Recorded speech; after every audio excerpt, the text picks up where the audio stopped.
Health and attack, the two stats associated with each creature in Jurassic World The Game, and the only ones that we care about. But did you know that behind them lies a number that secretly decides everything? That number is Ferocity, the hidden stat that rules Jurassic World The Game. And in this video, I'll be telling you everything you need to know about it and how mastering it can completely change your game. Ferocity's existence is hidden almost completely except for one small icon in the creature sort menu. But behind the scenes, it's the single number that defines your creature's true power, the number that the game actually uses to rank your lineup. Based on data mines and community analysis, Ferocity can be estimated using this formula. Ferocity equals to health plus 3.2 times by attack. That means that attack plays over 3 times the role of health in determining power. For example, an Apatosaurus with 7,182 health and 748 attack has roughly the same ferocity as a Baryonyx with 4,788 health and 1,496 attack. Despite their completely different stat spreads, the game sees them as equally strong. You can calculate Ferocity manually by plugging the creature's health and attack into a calculator, or view it directly through sites like paleo.gg, which I recommend for anyone needing to view any creature's stats.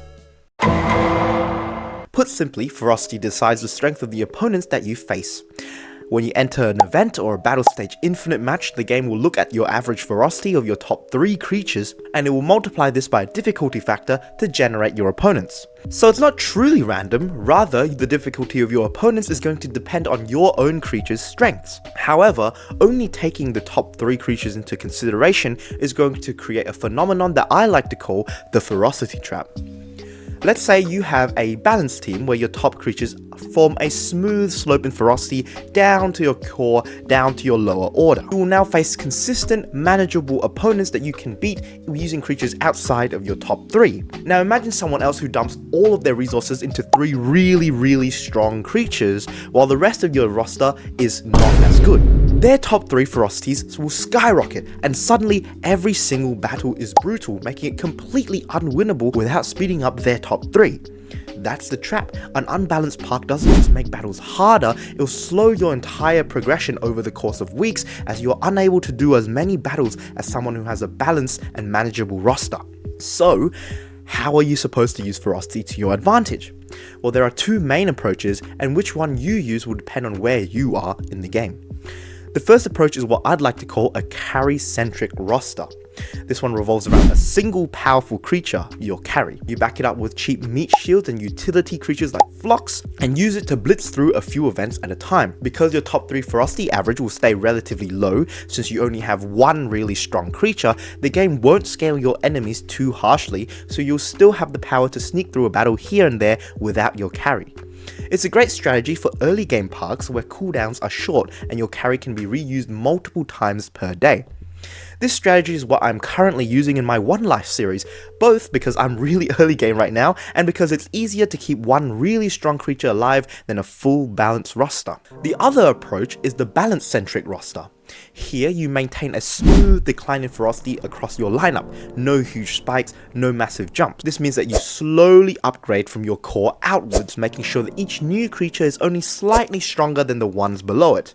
To make certain of this, I recommend doing things like keeping really strong creatures only partially leveled, not to the 10th multiple, to mitigate the ferocity jumps. This will ensure that your events stay fair, your cooldowns will be manageable, and your growth will stay steady. And a lot of hardcore players will even use spreadsheets to track every single creature in their roster's ferocity, but obviously if you're a casual, this is not completely necessary.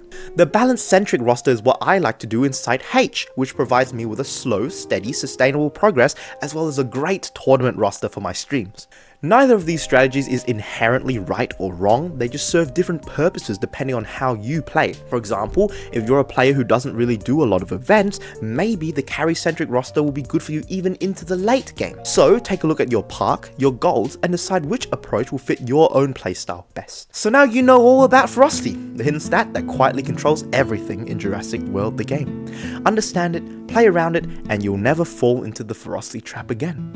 That's it for today's guide. If you found this helpful, make sure to like, subscribe, and comment what other hidden mechanics or stats I should cover next. Shout out to our tier 2 members, Spares, Adam Aviation GD, and as always, I've been Soundrack, and I'll see you all in future streams and videos.